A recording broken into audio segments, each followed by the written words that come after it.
Well, hello and welcome back to Podcasting for Educators. I hope that you are enjoying some nice warm weather wherever you are. At the time of this recording, it is late April. Hard to believe. The weather is beautiful here in Virginia.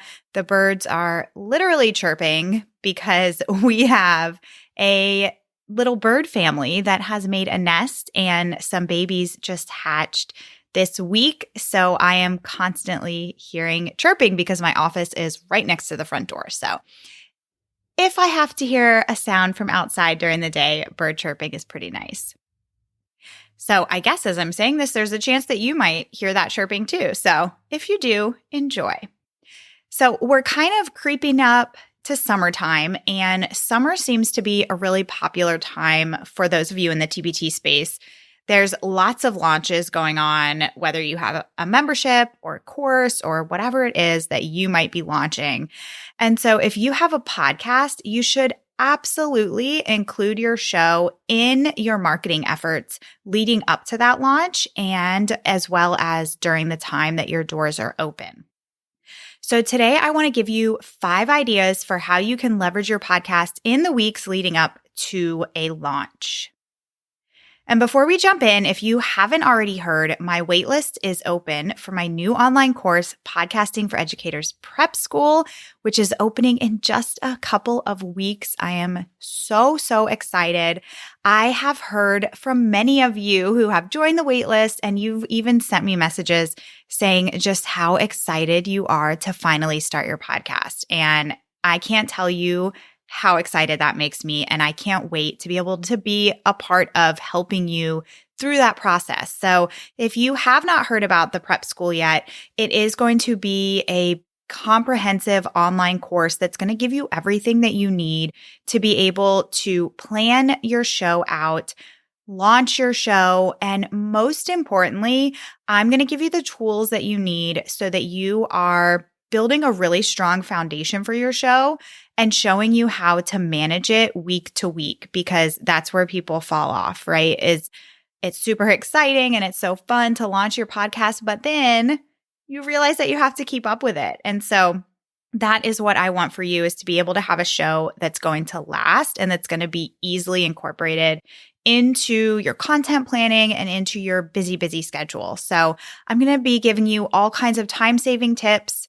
You do not have to have any kind of background in audio or any of that. I'm going to teach you how to edit using the program that I use. It's very user-friendly and it's free. So I would love for you to join the waitlist if you have been hoping to start your podcast and haven't done it yet. Or if you know somebody who has wanted to start their show, I would be so grateful if you let them know that this is coming and tell them to go sign up for the waitlist, which they can find at podcastingforeducators.com/waitlist. Okay, let's go ahead and get started.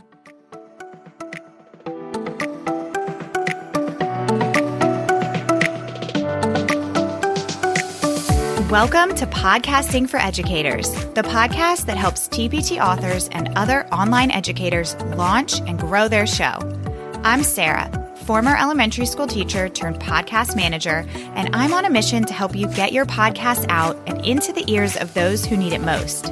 Busy teachers, counselors, literacy specialists, SLPs, parents, and everyone in between. Each week, we'll cover quick tips, strategies, and podcast industry updates so that you can be on top of your podcasting game and gain some new customers along the way. Are you ready? Let's get to it.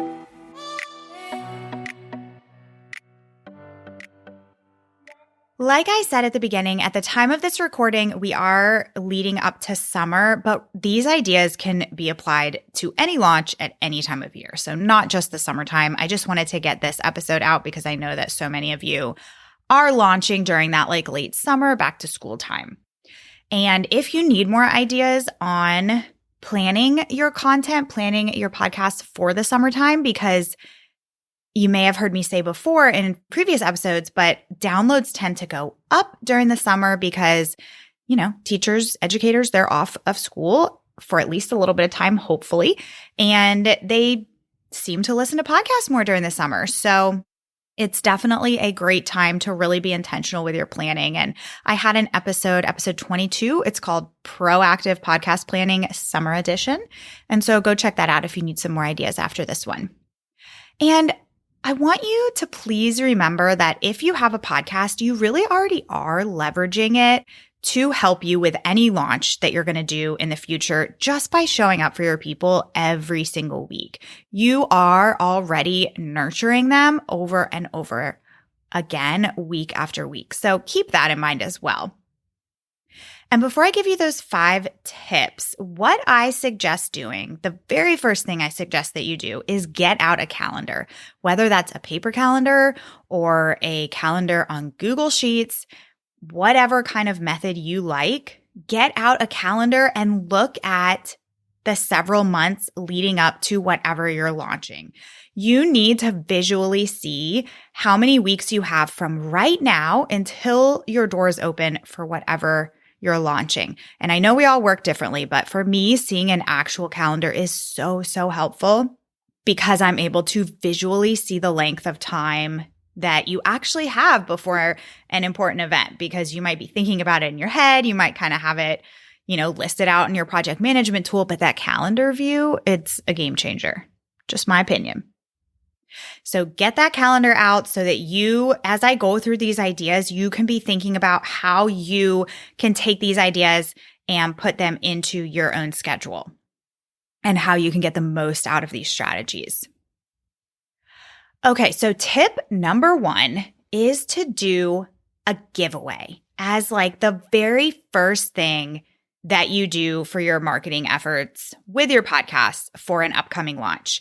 And your audience isn't going to necessarily know that this has anything to do with your launch, because I suggest doing something like this at least 2 months before launching.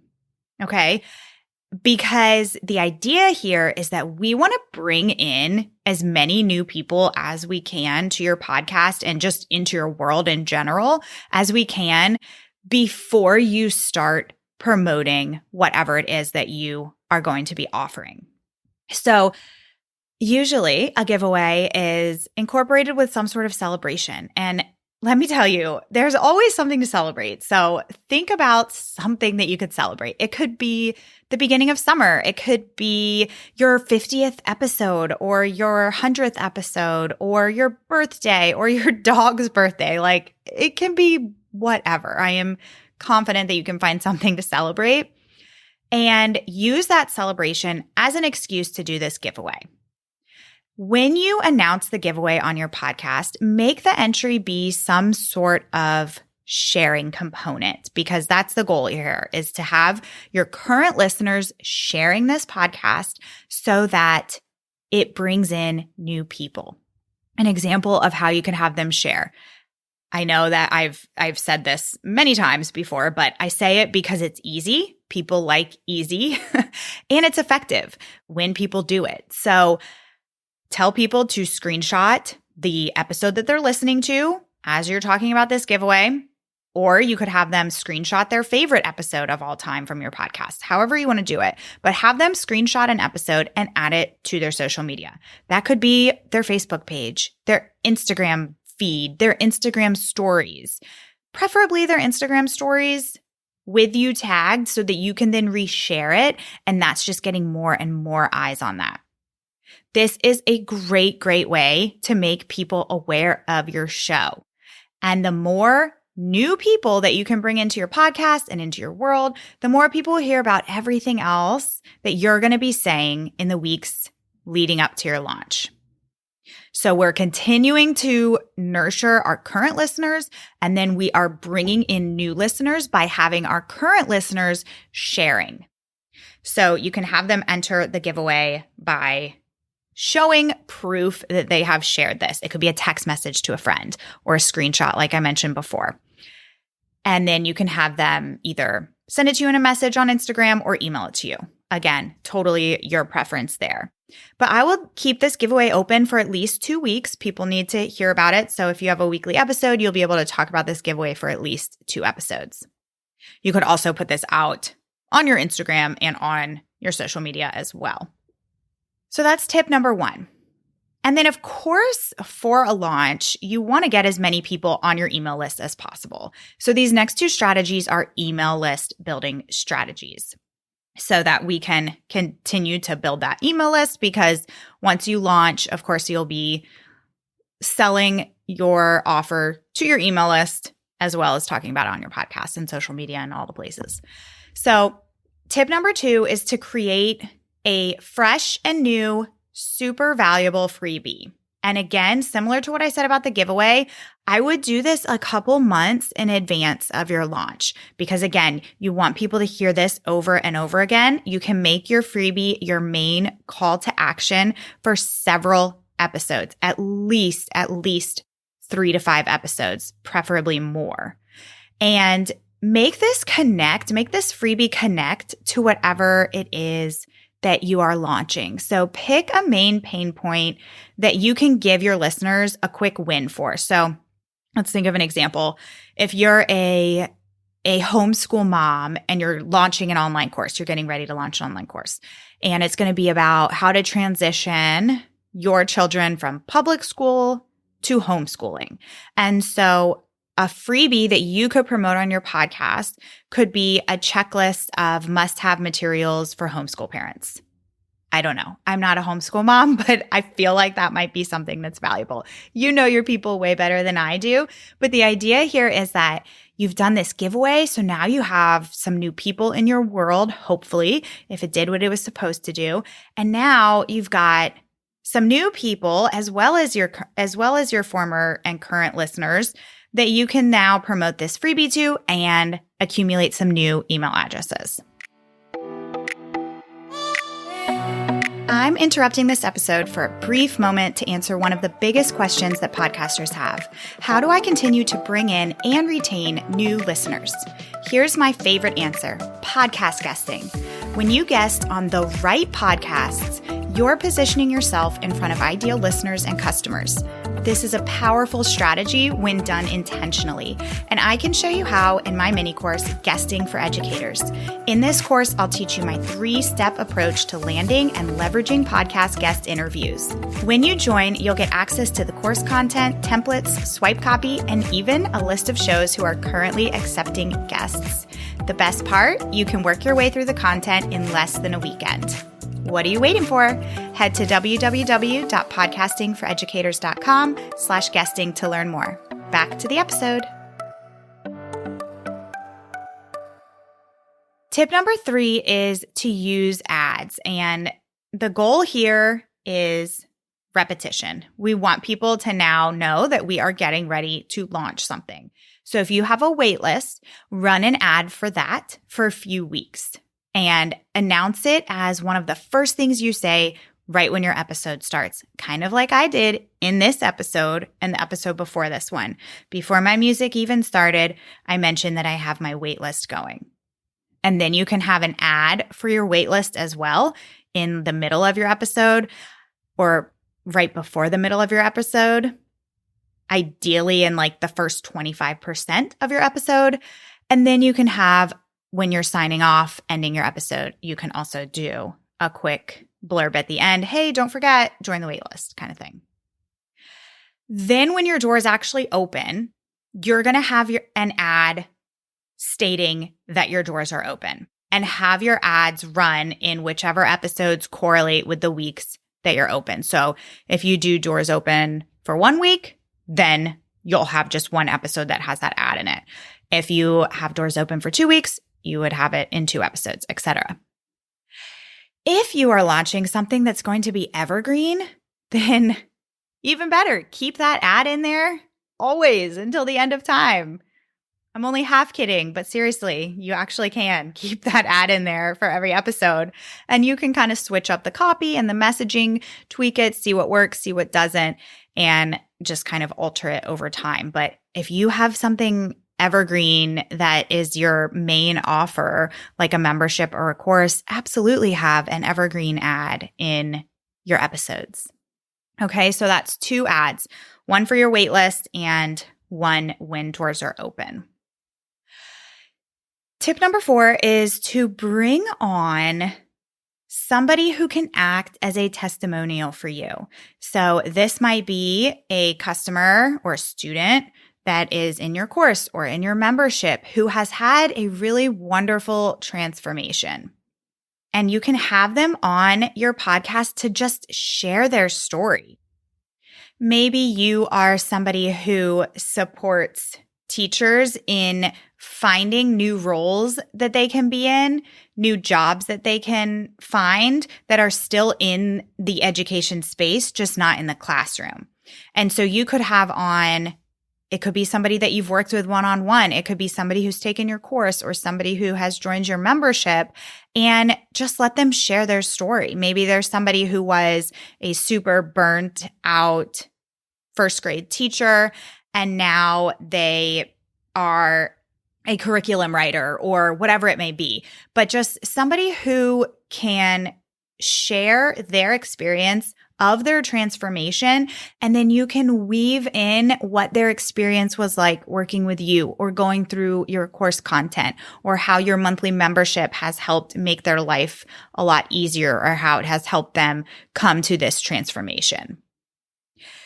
These episodes are so powerful, and I think that if you are going to do this, make this your episode either the week before your doors open or one of the weeks that your doors are actually open. Because when people hear about other experiences from people who have been through what you're offering, and they're able to hear how this person who is just like them and used to have the same struggles as them has successfully transformed and had this big revelation and this huge change in their life that has positively affected their life because of something that you're offering, that is so powerful. And so that might be the thing that makes your listener decide that they want to buy whatever it is that you're putting out there. And then tip number 5 is to air a bonus FAQ episode the week of your open cart. And you can gather some questions from your social media, or you can make them up, because we all know that people do that. And because you know the questions that people are going to have, because you've likely gotten questions, or you can at least predict what kinds of questions people are going to ask. So this is a really great way to give people more information about your offer, and hearing it rather than reading it might be very helpful for some people.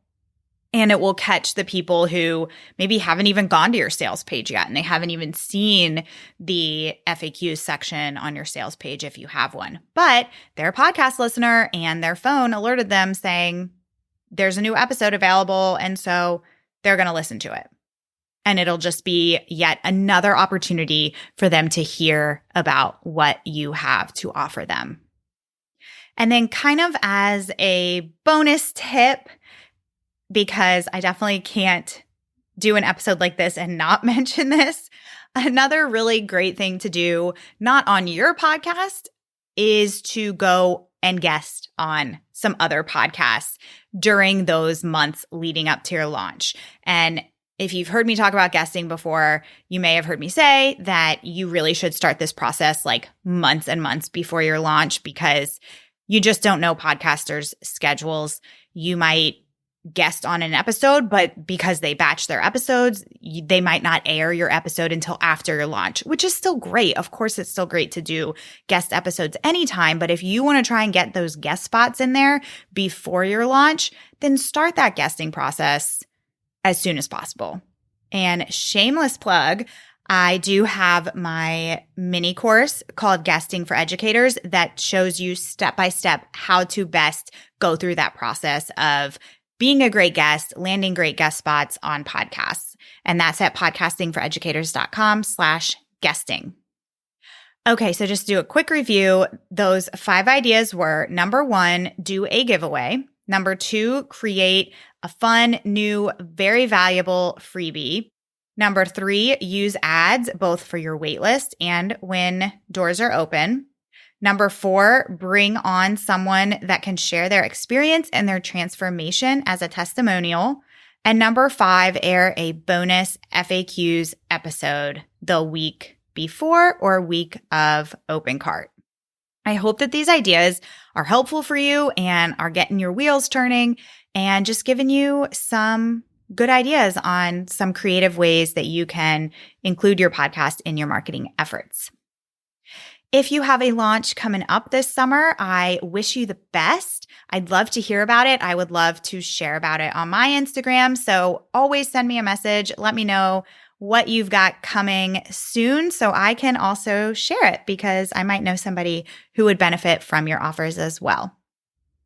And as always, if you have been enjoying this podcast, if it has been helpful for you in any way, I would so appreciate if you can make sure that you have hit the follow or subscribe button, depending on where you're listening, and that you have left a review on Apple Podcasts. And then, of course, lastly, don't forget that you can sign up for the waitlist for the Podcasting for Educators Prep School at podcastingforeducators.com/waitlist. I hope to see you there. I am so excited for what's to come this summer. Have a fabulous week. I'll see you here next time. If you have any questions or takeaways from this episode, send me a message on Instagram at Podcasting for Educators. I'd love to hear from you. All links and resources mentioned can be found in the show notes at podcastingforeducators.com. Thanks so much for tuning in today. Bye for now.